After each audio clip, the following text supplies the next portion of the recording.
All right. We are going to quickly go through the questions on our notes for Sarah, the wife of Abraham, and then we're going to move into Joseph, the husband of Mary. Those notes, if you hadn't gotten notes on the email or on the table, they're also back there printed out next to the Sarah notes also. All right. Question 1, what does the Hebrew writer say about Sarah, and how does this harmonize with the fact that she laughed when she first heard the promise? As we were ending last Wednesday night, we were discussing Hebrews chapter 11, where the Hebrew writer discusses Sarah, and he says, by faith, she what? She received strength to be able to bear Isaac in her elderly age, and was able to carry him to term and to bear him and so forth. Keep in mind, a 90-year-old woman having a child, that's just, not only is it physically unheard of and nearly impossible, but the fact that she carried him and was able, he was healthy and everything was fine, she was fine, that's just obviously miraculous, God's power involved in that as well.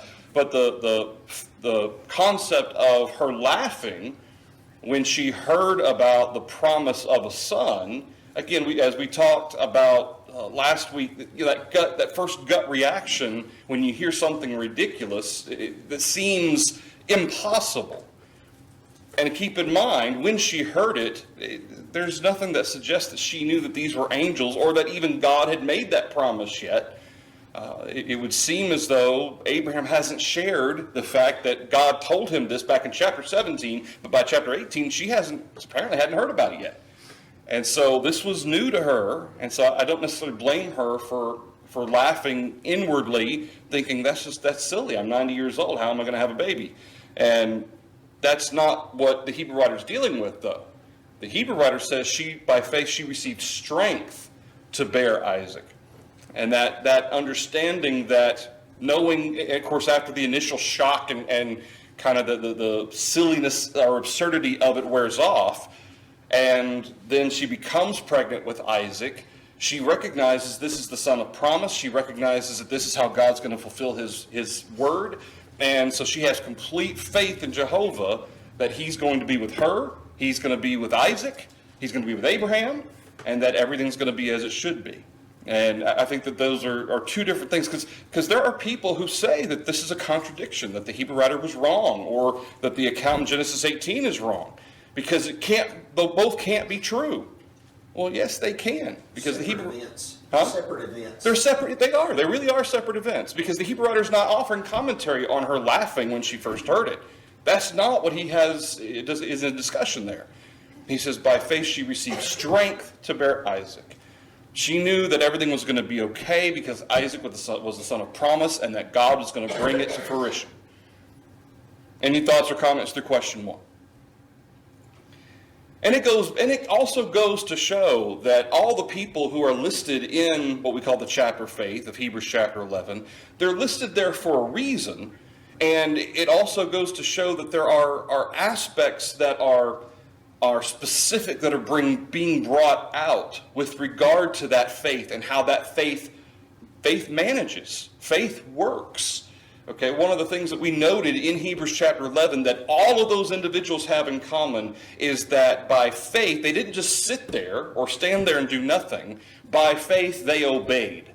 And in every single example in Hebrews chapter 11, it's always by faith, this is what they did.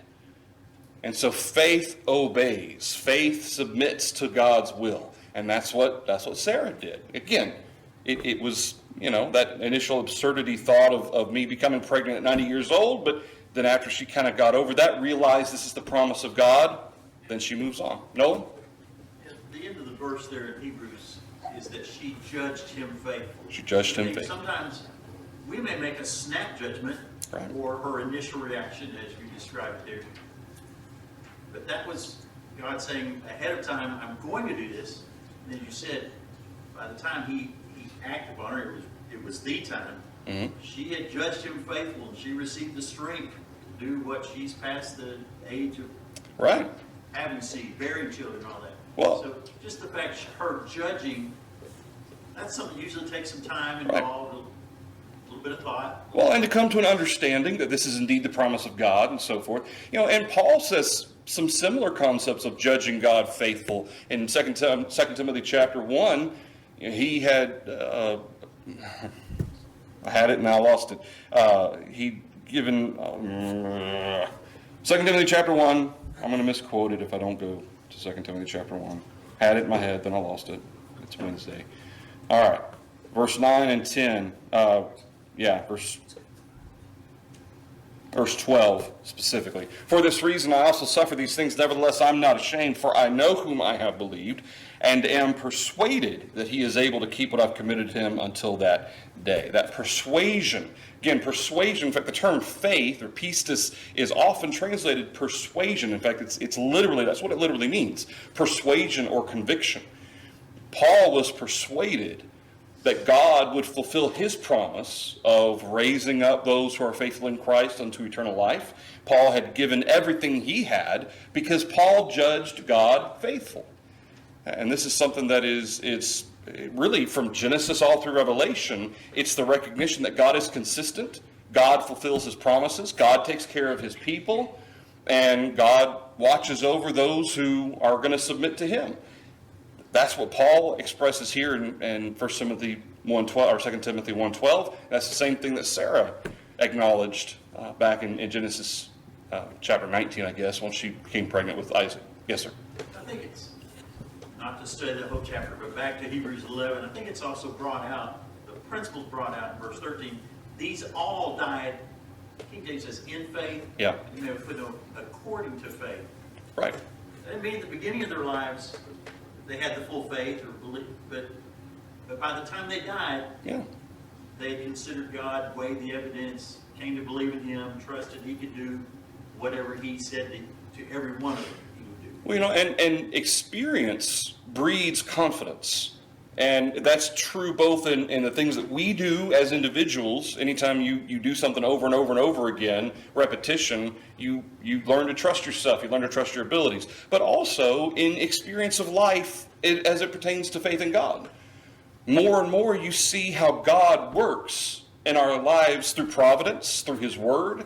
And the more we learn to trust that he knows what he's doing, the more we learn to be able to endure faithfully despite the obstacles, because, well, God was with me before, he's going to be with me again. And faith grows. And certainly you can see that in Abraham, you can see it in Moses. I mean, you can see it in a lot of the individuals throughout the Old Testament, and for that matter, the New Testament too. Faith grows. John Mark is a good example of that. I mean, that's just kind of part of life, part of growth, part of spiritually maturing as well. Anything else to question 1? All right, question 2. Why would Sarah call Abraham Lord? What does Lord mean? What does Lord mean? Master, one who is in authority. Okay, that's the acknowledgement of one who is in authority. In fact, Doy, in his discussion about Jesus being the ultimate Lord, the Lord of Lords, okay, it's all about acknowledging that he has all authority. He is the one to whom we must go. Well, that's what Lord means. And Sarah, in her choosing to call Abraham Lord, it's that recognition that he is the one who has the authority in that relationship. And under the patriarchal law, whatever details were involved in the head of the household being involved in that, but he was the one in authority as a result, and Sarah submitted to that. Abraham didn't have to make her, force her, and in fact, husbands aren't called on to force their wives to be in submission. It's the wives who put themselves in submission for the Lord's sake, because this is what God has called on them to do. Anything through that one? Can you repeat that again? You're going to get in big trouble, Dwayne. Question 3. You could get me in trouble too. Why do you suppose God named Isaac Laughter? What characteristics of God might be deduced from this? Again, as we discussed, 2 main ones. I think you've got, first of all, the fact that the reminder that God can and will bring about what he says he's going to do. Both Abraham and Sarah separately laughed when they first heard of this promise. And then here comes, of course, God said after chapter 17, after Abraham first laughed, you're going to call him Isaac, because I want you to be reminded every time you call his name that I brought about this child in your old age, and he's the child of promise.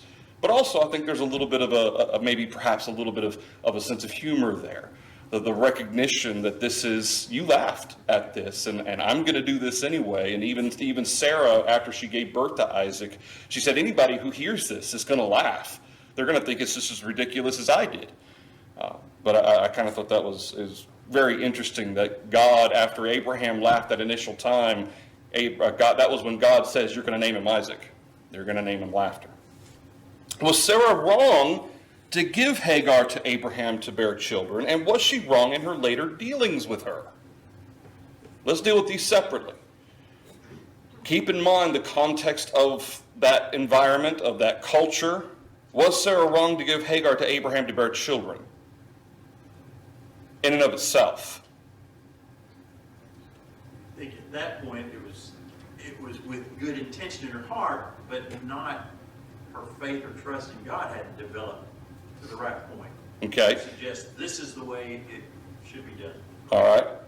Yeah, and this was not unheard of. In fact, many of the fathers, so to speak, the fathers of the Jews, Jacob and Joseph, some of them would give birth to children through handmaidens as well as their wives. And so under the patriarchal law, I presume that was allowed at that time. Whether or not specifically, we don't know. At no point are they specifically condemned for having those children through those handmaidens and, for that matter, multiple wives. But it wouldn't be later until we have the codified in the law of Moses regarding, for instance, half-siblings, and then, of course, in the law of Christ more specifically. So I wouldn't say it was wrong in and of itself.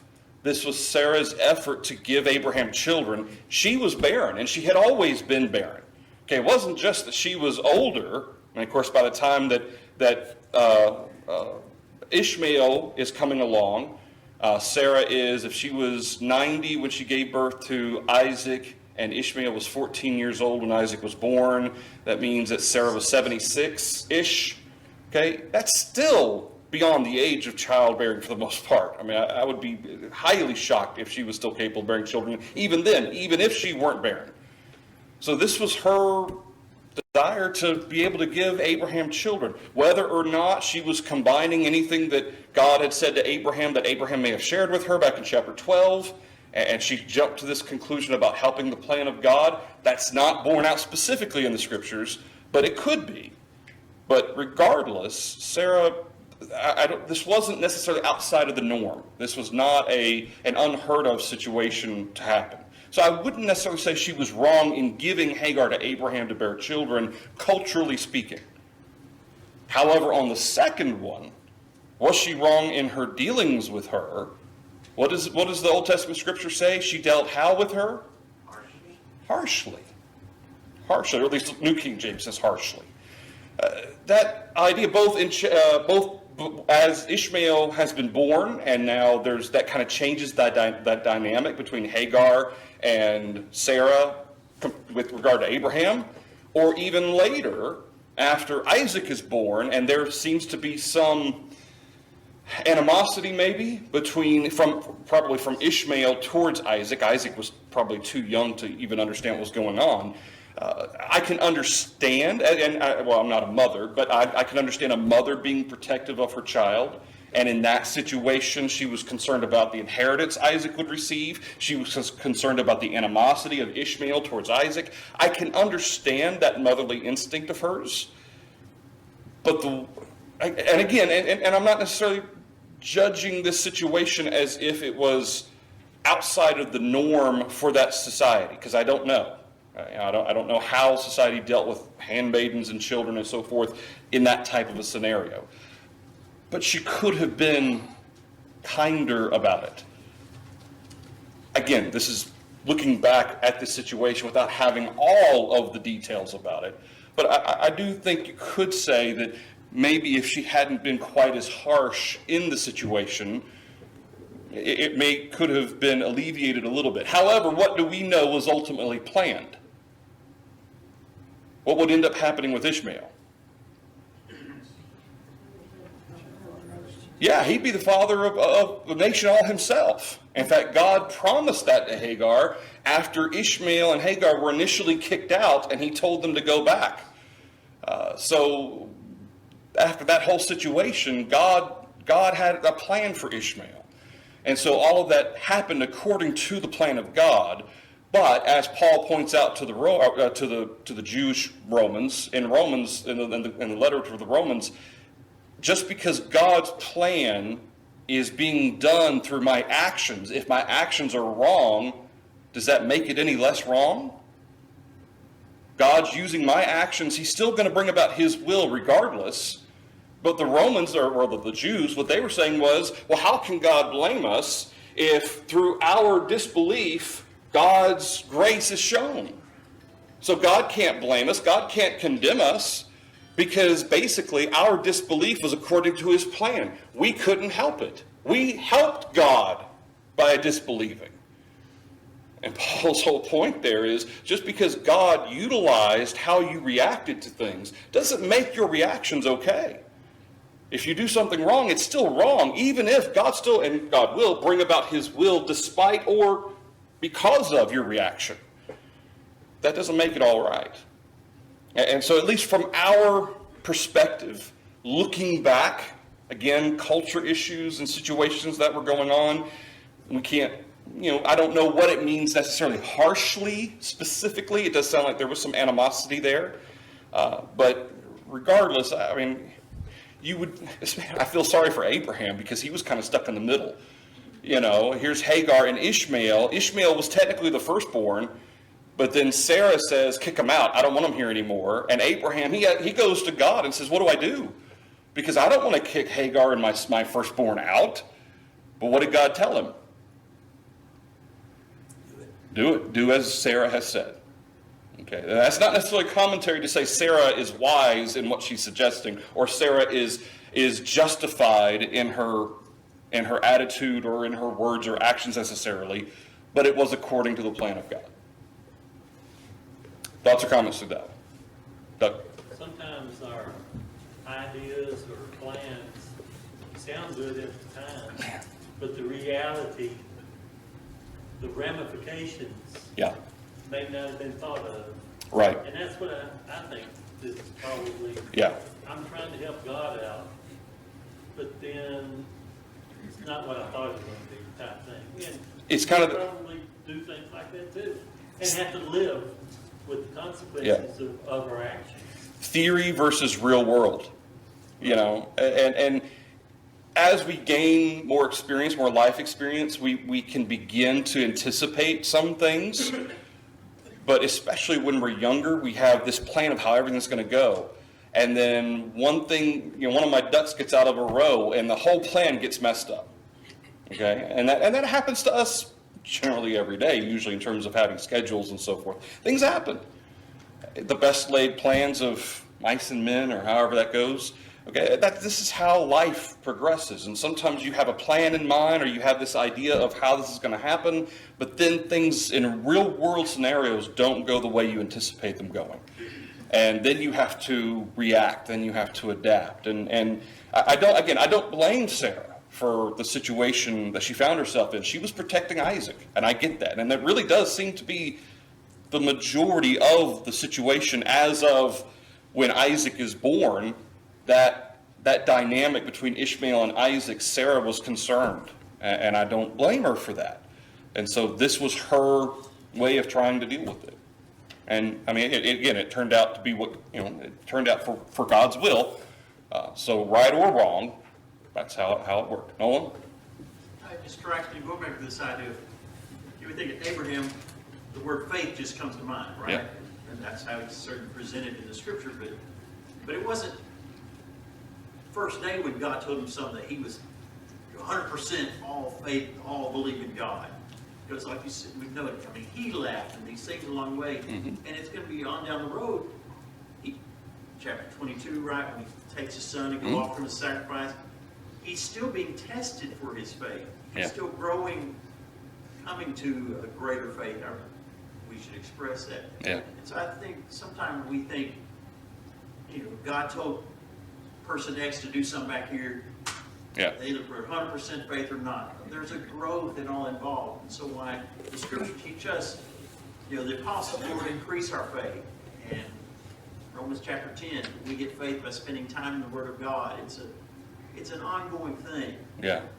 Maturing And so I think we should not make allowance that they're right or wrong, but just see that for them. Right.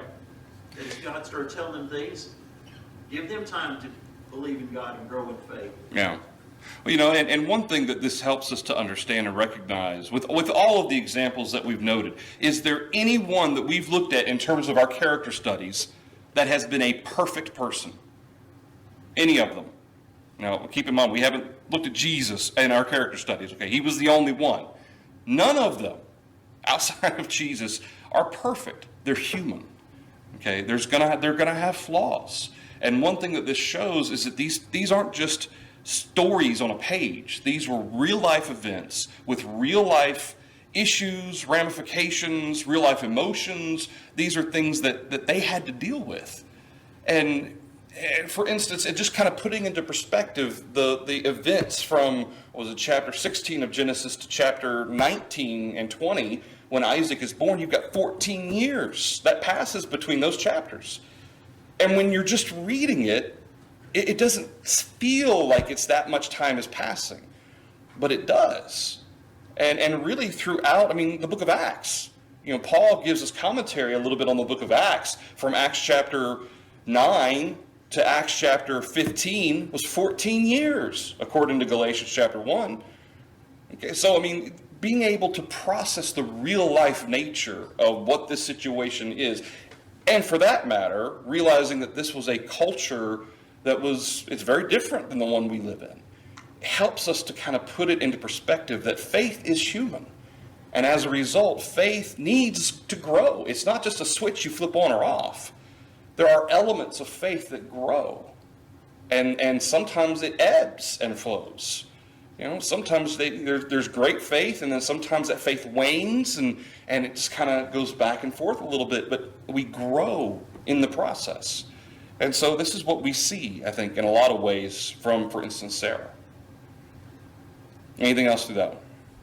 Yes, sir. I think you're right.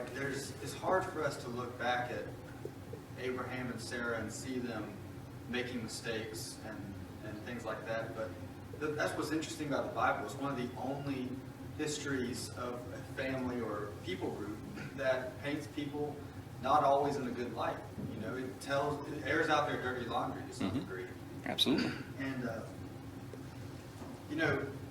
they oppressed this woman, Hagar, which her name means the immigrant. Mm-hmm. She's from Egypt. And then later we'll see that they're oppressed by Egyptians. Yeah. And God tells them when they leave, don't forget to treat strangers in your land kindly, because you were once an immigrant. Right. You know how it feels. So, treat them right. Right. Yeah. And that's a great point. And that's kind of a broader kind of view of this situation, again, outside of its context, cultural context.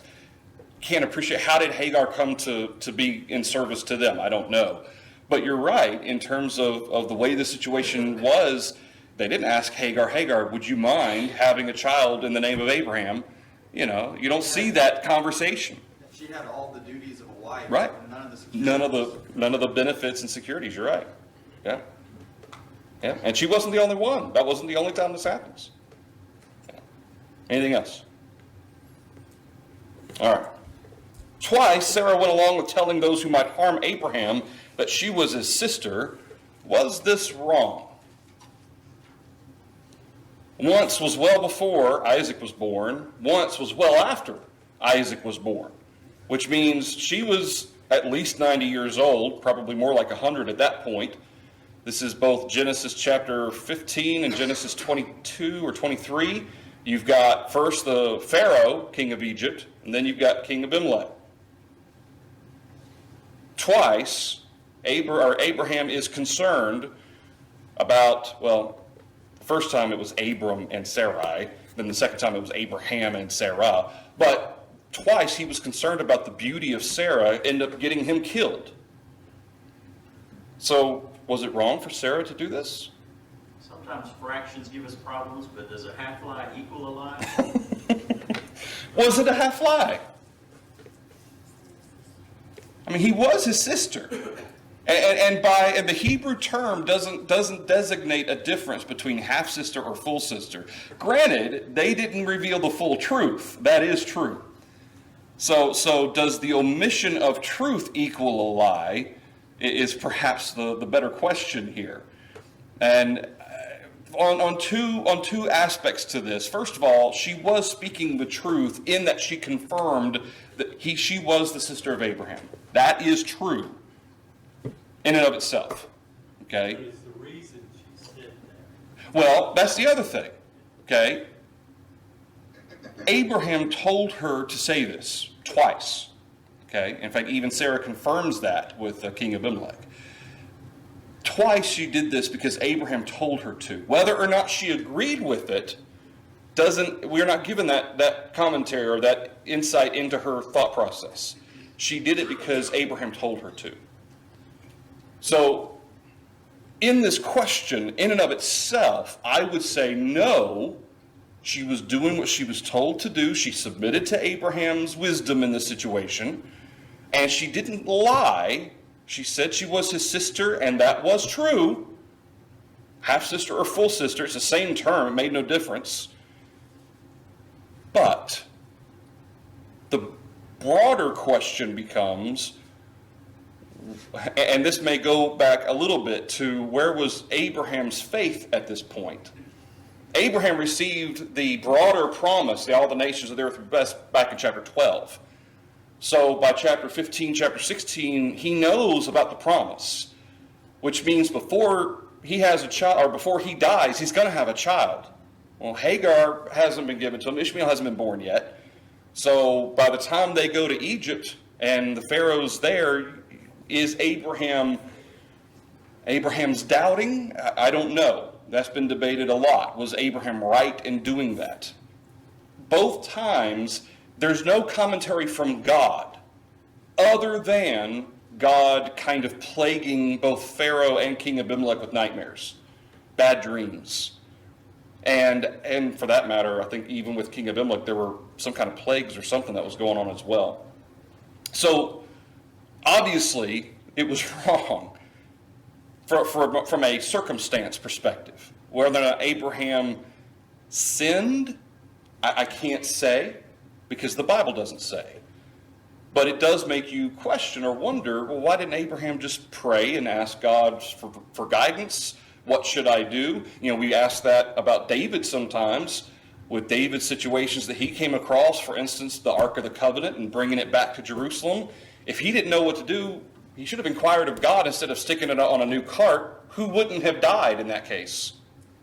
Uzzah. Yeah, because it was on that cart and they were rolling it on the ground. Uzzah reached out his hand to hold it, and then he died. And David was angry. He was furious. Not at Uzzah and not at God. He was furious at himself. Because what did the law say regarding the carriage or the carrying of the ark? On poles, by hand, not on cart. And so you have situations where you go back and you look, again, from a human perspective. We have the benefit of 2020. But I'm sure there have been times in our lives where we've been in situations maybe we didn't consult or pray about it as we should have. Maybe we didn't pray for the right things in the moment. And we look back later and say, you know what, I didn't handle that situation as well as I could have. Maybe if I'd prayed about it, maybe if I'd kind of meditated on it, thought about what would God want me to do, maybe I would have handled that in a different way.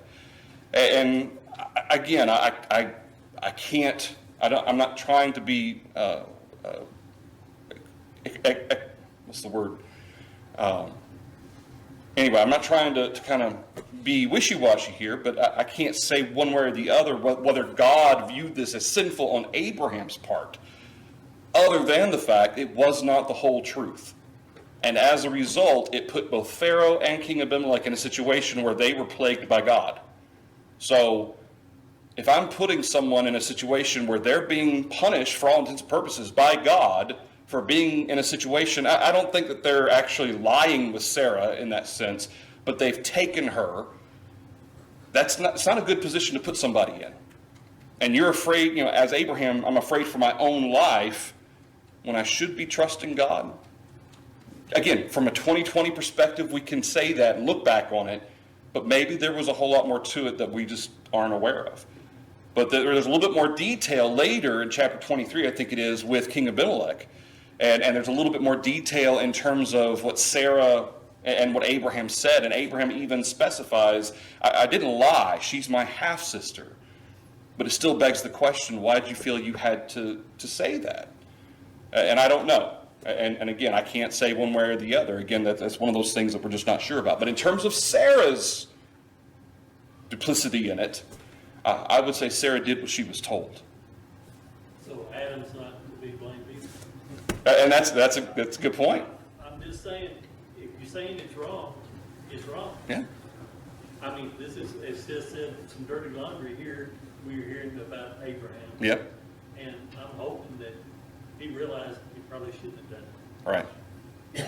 That's an assumption, but I mean, I think wrong was wrong. Yeah. See? Yeah. Could be. Yeah. I would tend to think that way. I hesitate to say for sure because the scriptures don't say for sure. So I'm not necessarily gonna jump one way or the other. But in terms of Sarah, she was involved in it. She was. But again, at what point do you say, yes, you were involved? She didn't lie, but she didn't tell the whole truth either. I don't know. It's one of those thought questions that kind of makes you wonder. For instance, when David ate the showbread in the Old Testament, are we told then it was wrong in the Old Testament? No, we're not told then. Although we know that the showbread was only for whom? The priests. But what commentary are we given later? Jesus says it was wrong. So there are events that happen in the Old Testament that aren't specifically told to us that they were wrong or sinful in that moment. They're just recording the events. Then later we find out that God viewed that as sin. God viewed that as wrong. And then you look back and go, oh, well, I didn't even think about that. Of course, that's part of the reason why Jesus brought that up. Because the Jews didn't want to condemn David for eating the showbread, and yet they're going to condemn Jesus for doing a miracle on the Sabbath. Or was that the situation where his disciples were plucking grain, heads of grain to eat on the Sabbath? That's what it was. Joe? When is deception ever okay? Yeah. I don't think it is. I would agree with Doug. To me, what they did was wrong. They deceived Pharaoh. If everything had been fine, why in the world is God sending plagues Right. on Pharaoh? Right. You're about to take somebody that he thinks is not Married. that man's wife. Right. He thinks it's all legit. Yep. It's okay. Because he's been deceived Right. in the matter. Yeah. That's I true. can tell people that you're my brother. Well, it's technically true in one sense. Right. But why am I saying that? I'm trying to deceive somebody into thinking something for some other reason. That's true. Yeah, that's true. I don't Motive. think he was telling the truth here. Right. He may have been telling the truth, but he was doing it to deceive For an untruthful purpose. in a deceptive way. Yeah. Yeah, I think when you look at the situation, you ask the question, Abraham, why didn't you ask God about it? Obviously, God and Abraham had conversations, had dialogue. There's text of it. Why didn't he necessarily? And I don't know. I don't know why. But those definitely would be situations that maybe God would say, hey, go ahead, go and don't. You tell them she's your wife, and I'll make sure nothing happens or anything like that. I imagine that's probably what would have happened. But regardless, that's not what happened. But you're right. Deception for any reason is it's whether it's lying by omission because you're omitting the truth, or you're saying the truth but for an ulterior or selfish purpose. Either way, those things aren't the type of example we see in the New Testament. So I agree in principle. I hesitate to say specifically because I'm not the judge of Abraham and Sarah, but I agree by their actions. It would seem to have been sinful. Again, where God judges that and whether or not he judges Sarah with that in terms of her submission to Abraham, I don't know. Ananias and Sapphira in the New Testament. Yep. Did they they sell it for that much? They absolutely did. They did. But they sold it for more. Yeah. But God says, you've lied, or the apostles there speaking says you have lied. Lied. Yeah. I mean, it was a deceptive thing they were saying. Yep. You could still say it was the truth. Mm-hmm. If you really think about it, yeah, we did sell it for $20. Yeah. Plus another 100,000, whatever. Right. Yeah, that's true. I guess it, yeah. Again, that boils down to the mindset and the heart of seeking to deceive. So. Well, God had to step in both occasions. Yeah. To right the wrong. Well, and King Abimelech even says, "Why have you done this wrong to me? You know, why have you done this thing? I thought she was a free woman in terms of not being married, so it's not like it was Pharaoh's fault necessarily, or King Abimelech's fault that they were in that situation. And so it was God basically warning them that woman isn't free, despite what you've been told, or in this case, have not been told about her situation." Yeah. All right, anything else through that? Just one last quick thought on Yeah. that. Yes, she did do what her husband told her to do and was in subjection, but the principle is still there. We have to obey God rather than man. Right. That my husband is telling me to do something that goes against God's law. Yep, That doesn't make it right. that's right. You're right. Yep. Yeah, we're not going to be able to blame our parents or our teachers or our spouses in judgment. Well, they told me to do it, so I did it. Just like Doug pointed out about Adam, the woman gave it to me, so I ate it. Obviously, Adam could identify the fruit, that it wasn't what it was supposed to be, that was the forbidden fruit, and he ate it. And suffered the consequences for it, right? Yeah. All right, anything? Kind of a hard principle in real life to appreciate is deception. Yeah. And how quickly we can convince ourselves that what we're telling is the whole truth and nothing but the truth, and we get carried away and caught up in that ourselves. You know what's interesting is how often in the New Testament, particularly the epistles, Paul, for instance, writes, "Do not be deceived," over and over and over again. Okay, whether it's others deceiving you into something that's wrong, or there are cases where what was happening with some of the brethren, they were deceiving themselves. And that's that danger of lying to yourself, convincing yourself of a half-truth, which is in fact a half-lie as well. That's a very dangerous situation to be in. Which goes back to show, as we talked about Sunday, what is our commitment and our dedication to be to? Is to be to God, to His Word, and ultimately to the truth.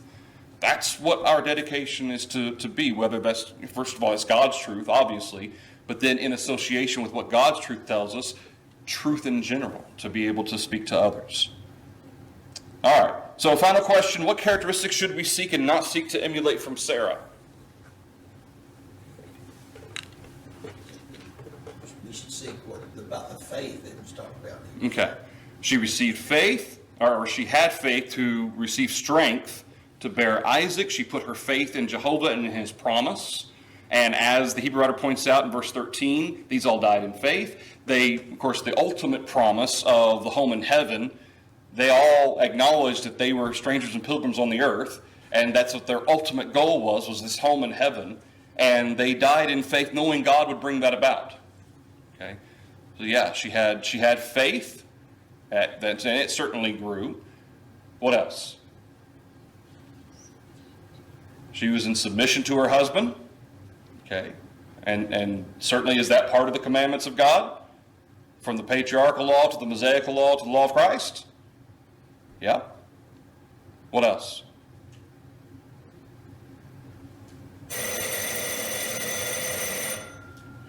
We don't want to get personally. Huh? We don't want to get personally. That's one thing we don't want to do. Okay, so we don't want to be harsh with others, even if we feel threatened by them. Okay, in terms of dealing unfairly or harshly in the sense of unfairly, I think is kind of generally how you look at that. Sometimes there are times you can be harsh in love. That's not what Sarah was doing. Certainly not wanting to emulate lying or deceiving for that matter. Okay, even if somebody's who is in a position greater than me or an authority over me tells me to do something that is deceitful or lying, I shouldn't do that. All right. What else?